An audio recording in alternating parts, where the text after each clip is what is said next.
Mano a Mano.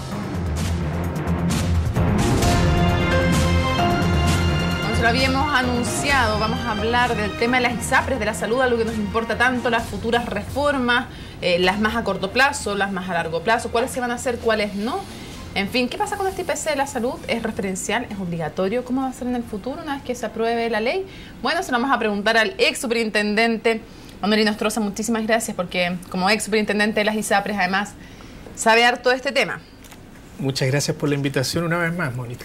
A ver, lo primero, este IPC de la salud, que es referencial por ahora, calculó en 2,51% lo que debiera ser el techo del alza de los planes de las ISAPRES. Pero esto por ahora es solo referencial, no hay ninguna obligatoriedad para las ISAPRES. Mi primera pregunta es, ¿cómo se calcula este IPC de la salud? ¿Por qué las ISAPRES no están de acuerdo con la cifra? Bueno, primero la cifra es un 2,15%. Pero 2,15, toda la razón. Es un poco más bajo. 2,15. Y la forma de calcular que estableció la Superintendencia de Salud actual consideró las variables de gasto más importantes del sector salud y que se calculan para finalmente tarificar los precios de los planes. Estos son gastos en las prestaciones médicas como derecho a pabellón, consultas médicas. También calculó el gasto en insumos médicos como medicamento. Estableció el gasto en licencias médicas. Y finalmente... El aumento de las prestaciones también de la cantidad. Es que las prestaciones están asociadas a derecho a pabellón, consultas médicas. Y el último factor que considero es la cobertura que da financieramente, en términos de recursos monetarios, la cobertura de los planes de salud de la ISAPRE. Estos 4 elementos fueron ponderados de alguna manera, yo desconozco el detalle, solo una minuta técnica que está publicada por la Superintendencia de Salud, porque como esto es referencial, solo se indicó los resultados finales, hace una ponderación de estos 4 elementos y para juicio técnico de la Superintendencia de Salud, el incremento referencial debiera ser de un 2,15%. Como máximo. Ahora...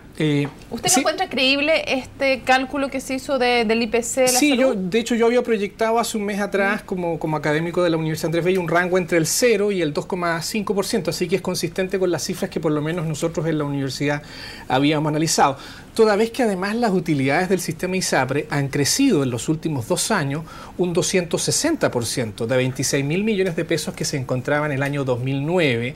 En los 2 primeros años del gobierno del presidente Piñera subieron de 26.000 a 68.000 millones si consideramos solo las ISAPRES abiertas del mercado. Por lo tanto, sumado además a este indicador de la Superintendencia está el hecho de que tienen espalda financiera para no subir los precios. Y antes de este reajuste del año pasado, que fue del 6%, que causó mucho escozor en la opinión pública, los reajustes habían sido del 1,1% y el 0,9%. ¿Por qué se pegaron ese salto al 6,6% por la posibilidad de un cambio en la legislación? Mira, si uno analiza la historia en el pasado y ve los picos de incremento de precio del sistema ISAPRE, lo cual de alguna manera demuestra una distorsión, cada vez que hemos tenido una reforma ad porta, justo en el año o los 2 años previos a la reforma se produce un incremento importante del precio del plan de salud y uno debiera pensar que es como una suerte de generarse un colchón por los eventuales efectos regulatorios que tendría una nueva ley que ellos nunca saben. Por lo que van a dejar de ganar.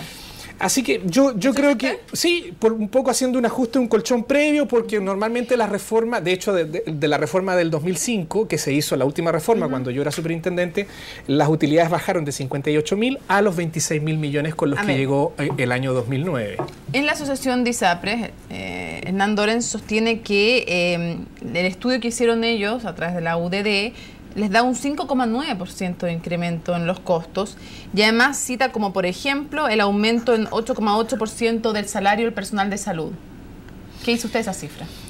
Mira, normalmente la Superintendencia de Salud basa sus cálculos técnicos en otras consideraciones. La Superintendencia desde hace 10 años tiene un índice de cautividad y yo me imagino que el cálculo de 2,15 se basó en ese indicador, que es el cálculo que la Superintendencia calcula para que las personas que no se pueden cambiar de ISAPRE, adultos mayores o con preexistencia, se les aplique un indicador menor que el que indica el reajuste de precio de los planes. Y normalmente siempre el indicador de la Superintendencia durante los 10 años ha resultado ser el 50% del indicador de la cual siempre han hablado las ISAPRES. De hecho, las ISAPRES calcularon por su cuenta un tiempo, después lo dejaron hacer lo que ellos llamaban un propio IPC de la salud, calculado por ellos con ayuda de la Universidad Católica. Y siempre la diferencia, por lo menos que me correspondió ver a mí, entre el indicador de la superintendencia y el doble, en el fondo, era la mitad y el otro el doble. Así que no me sorprende que ahora la Asociación de ISAPRES calcule en una cifra más del doble inclusive lo que está estableciendo la superintendencia. Un poco futuro. Cuando se establezca por ley este IPC de la salud, lo primero, se va a calcular de otra forma, con un panel de expertos y al alero del INE. ¿Esto le va a dar mayor validez? ¿Va a ser más indiscutible? Sí, desde el punto de vista de que no hay alegatos de que no, en verdad fue más, fue menos. Claro, cuando la ley le otorga a dos organismos públicos conjuntos, porque esto va a ser con bases de datos aportadas por la Superintendencia de Salud y registradas y analizadas por el Instituto Nacional de Estadísticas, INE, más un panel de expertos que va a validar personas independientes, digamos, un panel definido por el gobierno de turno, pero me imagino que con algún mecanismo de pluralidad para esto. Este panel de expertos va a terminar finalmente dando una validez técnica a este incremento, y creemos que ahí tal vez se puede acabar esta discusión entre lo que es el organismo de la superintendencia que regula y lo que es la asociación gremial de ISAPRE. Creo que eso va a ayudar a despejar este debate. Yo tiendo a pensar que el valor va a estar más cerca de lo que indica la superintendencia en todo caso, porque llevo años viendo esto y lo hemos validado con organismos técnicos también. Ahora, ¿va a ser referencial u obligatorio? O sea, cuando existe una ley, este IPC de la salud, lo que se diga que es, ¿no se van a poder aumentar los planes más allá de eso o sí se va a poder? Mira, esto es bien controversial y en realidad no hay en el mundo un sistema en el que se logren poner de acuerdo las distintas opciones. Hay argumentos en pro y en contra para una situación. Por ejemplo, ¿cómo va la ley? La ley lo establece solo referencial, es decir, no va a ser obligatorio. No es obligatorio. ¿Qué es lo que pasa? Es que esto va a depender de si los jueces, porque los jueces es un poder autónomo del Estado, y los jueces determinan esto independientemente del marco normativo que establezca el Ejecutivo. Entonces, supuestamente, si un organismo técnico con todo este procedimiento, o dos organismos técnicos con este panel de expertos, define un rango, uno debería pensar que frente a un recurso de protección, el juez, que tiene toda la libertad de acogerlo o no, va a tomar en mayor consideración este parámetro técnico que si no existiese este parámetro técnico, porque hoy día, al no haber un parámetro técnico, el 99,9% de los casos, por no decir el 100% de los casos, los jueces anulan completamente el alza. Vamos a eso, justamente. Por lo tanto, yo creo que siendo referencial, esto va a depender de si los jueces lo toman como un valor, pero no va a obligar o no establece obligatoriedad para que el ISAPRE lo fije como límite máximo. Perfecto. ¿Y cuál es la controversia? Porque, por ejemplo, si un año el indicador, pongamos que fuera 15%, y un ISAPRE dice, bueno, pero el indicador fija 15%, pero yo quiero establecer un rango de 5%, se puede dar la paradoja, a pesar de que es difícil, pero solo pensando en la paradoja de que un ISAPRE diga, yo estoy obligado a hacer un reajuste mayor del que yo quisiera hacer. A ver, el ministro Jaime Mañalich decía que si se aumentan los planes más allá de este primer IPC de salud, que ya lo sabemos, es referencial, no obliga a las ISAPRES, pero que si las ISAPRES aumentan más allá del 2,15%, se va a ver una hiperjudicialización de los reclamos. ¿Usted qué cree? Yo creo que esa es la evolución histórica que ha habido. Cuando los reajustes se dieron entre el 0,9 o el 1%, los recursos presentados al año eran del orden de 2.000, 3.000 recursos de protección. Cuando ya miramos la evolución y vemos los recursos del año pasado, el año pasado, donde el reajuste fue del 6%, los recursos de protección presentados fueron 21.543 aproximadamente, según los datos del Poder Judicial. Y como les digo, prácticamente en el 100% aceptados. Por lo tanto, no es hacer un bypass, no es que al final con este tema de la judicialización se está pasándole a la justicia un tema que debieran ser capaces de resolver nuestros legisladores? Sin duda, la justicia debiera estar para resolver casos excepcionales, pero cuando se convierten de regla y el día de mañana recordar que hay 1.500.000 cotizantes, si el día de mañana 1.500.000 cotizantes recurrieran a los tribunales y se estableciera este criterio de anular el alza, bueno, al final se produciría un quiebre institucional. Por lo tanto, esto tiene que ser resuelto mediante una modificación legal y un cambio que, al establecer reglas claras, no tengamos que necesariamente recurrir a la justicia para resolver este problema. Aparte del IPC de la salud, ¿qué es lo más valorable de la ley corta de ISAPRE? A ver, solo aclarar que la ley corta de ISAPRE, que fue la que presentó el gobierno el año pasado, murió, porque la ley corta de ISAPRE planteaba una tabla de factores de riesgo atenuadas.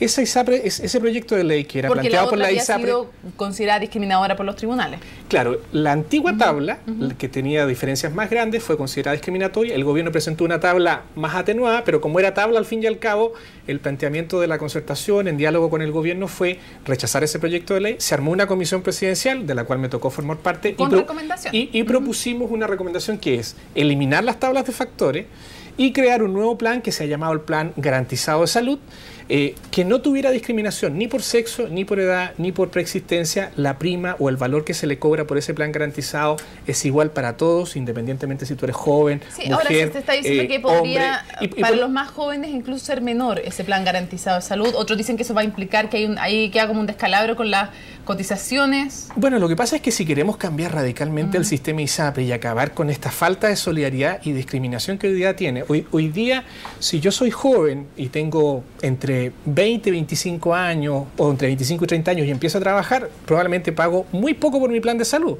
Pero cuando llego a ser adulto mayor o me caso, tengo hijos chicos y tengo a mi mujer en edad fértil, el plan de salud sube enormemente. Por lo tanto, si queremos solidaridad, esto quiere decir que todas esas familias de más riesgo van a ser favorecidas porque se les va a cobrar mucho menos que los que hoy día se les cobra, pero los que son jóvenes van a tener que pagar más. Por lo tanto, hay partidario que paguen igual y que no tengan un Yo creo que descuento. si queremos cambiar el paradigma con el cual se ha manejado el sistema privado de salud, que es la falta de solidaridad y discriminación, es un tema que tenemos que asumir en el comienzo, que es la solidaridad, y eso significa que al comienzo algunos ganan, otros pierden, pero en el largo plazo todos vamos a ganar. Porque nos queda poco tiempo.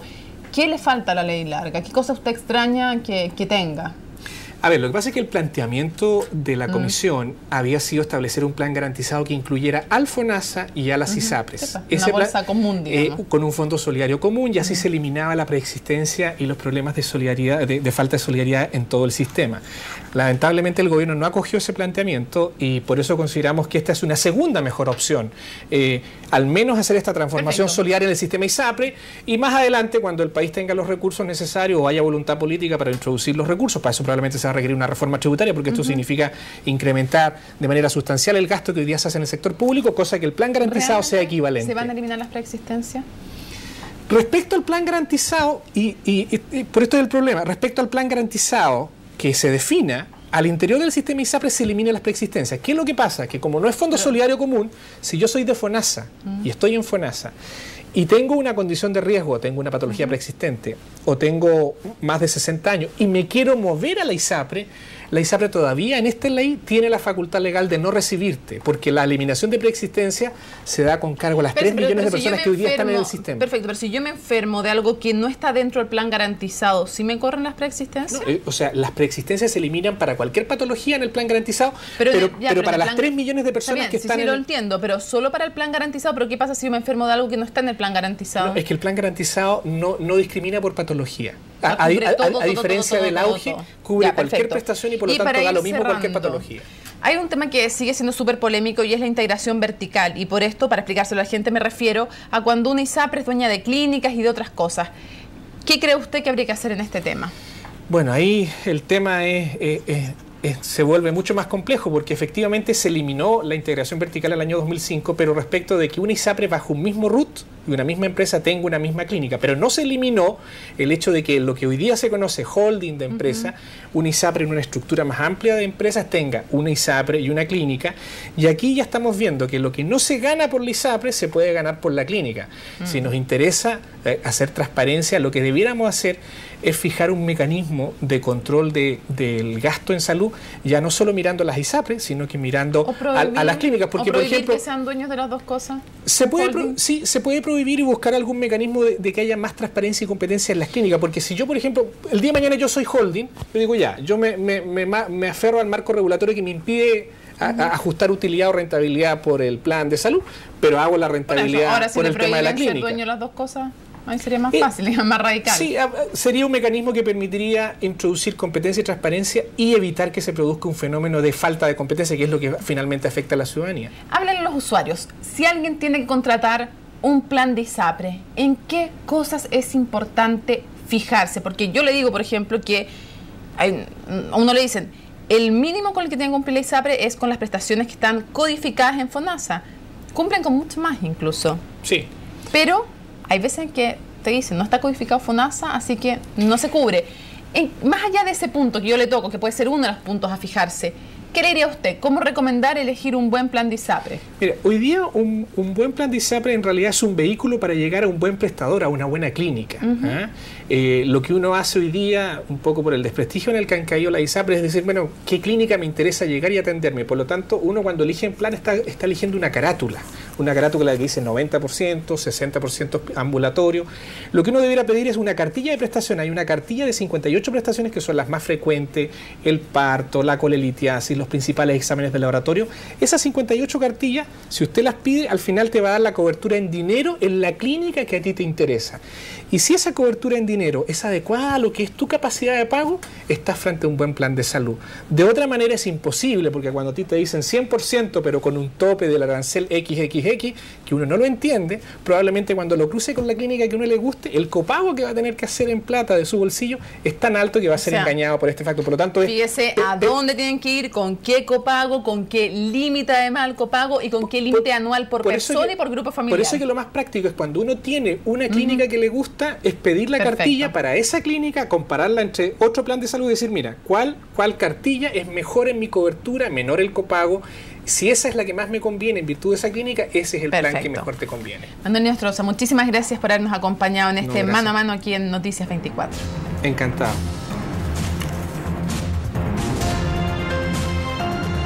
Mano a mano.